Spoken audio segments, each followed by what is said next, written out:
국가인권위원회 위원장 후보로 나온 안창호 이름이 너무 아깝습니다. 이 사람이 제정신이 아니에요. 제정신이 아닐 순 있어요. 그럼 사회에 그냥 섞여서 살라고.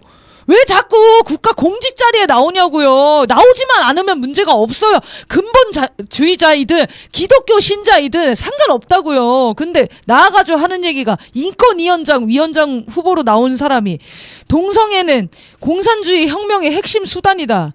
진화론에 대한 과학적 증명이 없다고 생각한다. 이런 얘기를 하고 있어요.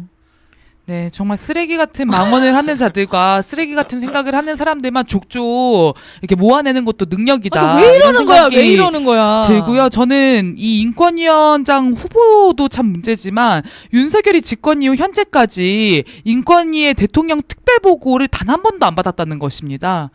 인권위 자체가 사실 구속력을 강하게 갖지 않잖아요. 그렇기 때문에 대통령이 챙기고 인권위의 이야기를 귀담아 듣는 모양새를 보임으로써 인권위의 공고사항이 전 사회적으로 영향력을 가질 수 있게 역할을 해야 되는데 그런 상황에 관심이 전혀 없습니다. 나라 인권에 당연히 관심이 없고 해서 보고를 한 번도 안 받았는데 이 쓰레기 안창호 위원장 임명하고 나서 그 다음엔 좀 보고를 받을 생각인가? 이런 의심이 들기도 합니다. 그러니까 나는 이 안창호 위원장 있잖아요. 이 사람이 진화론을 믿던 창조론을 믿던 상관없다는 거예요. 본인이 이게 진화론을 안 믿는 지구 평평설 믿고 사는 사람들도 있어요. 상관없다고. 본인의 개인의 신념이잖아요. 그럼 마음대로 사시라니까요. 그런데 왜 공직자에 나와가지고 특히나 국가인권 위원장이에요. 제일 중요한 게 뭡니까? 소수자의 인권을 보호하고 더 적극적으로 그 역할을 해줘야 되는 곳이잖아요. 가이드라인을 제시하고 사회 문화의 인권 수준을 높이는 그런 역할, 그런 관점을 제시해야 되는 위치에 있는 사람이 버젓이 나와가지고 이 자기 신념을 이렇게 주장하는 게 옳냐는 겁니다. 네, 국가인권위원회가 아니라 북한인권위원회를 하고 싶고 그렇게 만들고 싶은 모임을 하고 있는 것 같고요. 종교인권위원회요? 이 정도면 네. 지금 무슨 이단 인권회 같았어. 인권위원회가 뭐 그런 북한인권 관련한 세미나 이런 것들도 많이 진행을 지금 하고 그걸 있더라고요. 인권위원회 갑니까? 그래서 통일부도 북한인권, 국가인권위원회도 북한인권, 온 나라가 북한에만 관심이 있어요. 네, 정말 황당합니다. 네, 김일호 한마디 하시죠. 저는 일단 이과 출신으로서 너무 기분이 나빴고요. 아니 이런 사람을 어떻게 앉힐 수 있나 부글부글 했고 거의 모든 이과 출신 사람들이 다 그런 눈초리로 지켜봤을 겁니다. 이게 무슨 이과 문과 문제도 아니에요. 아니 하나님의 말씀을 듣기 싫어가지고 진화론을 주장한다는 말을 어떻게 합니까?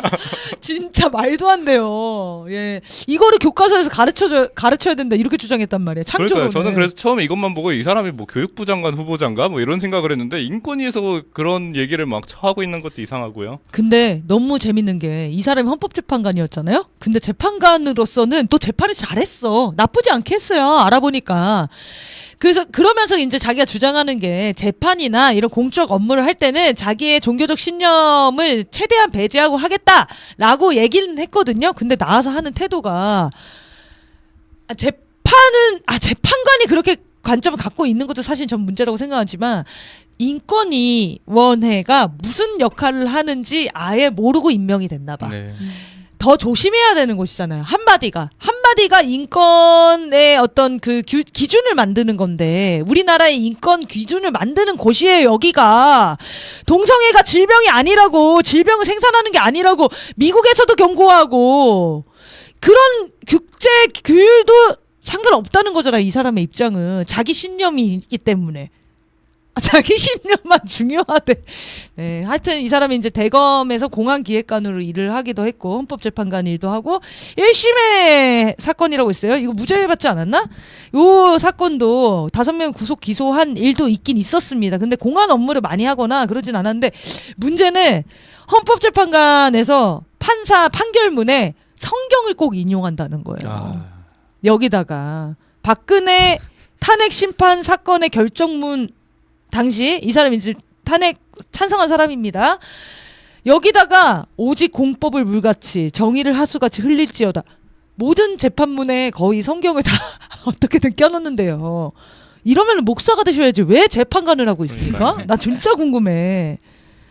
네, 하여튼 이런 사람들이 지금 가장 그 직책에 어울리지 않는 사람들이 그 직책에 임명하는 게 윤석열 인사의 특징입니다. 특징. 네, 예수님 살아 있었다면 이런 사람이 무슨 성경이 어떻고 기독교가 어떻고 이러는 거를 제일 싫어하지 않았을까 이런 생각도 들어요. 네, 참 종교인으로 새 삶을 사시길 바랍니다. 진짜 참 종교인으로 사시는 거는 저희가 진짜 관여 안 할게요. 창조를 믿든 진짜 진화론을 믿든 상관없다고요. 제발 공직에 국민들 앞에만 좀 나서지 말아주세요. 속이 터질 것 같으니까. 자, 넘어갈게요.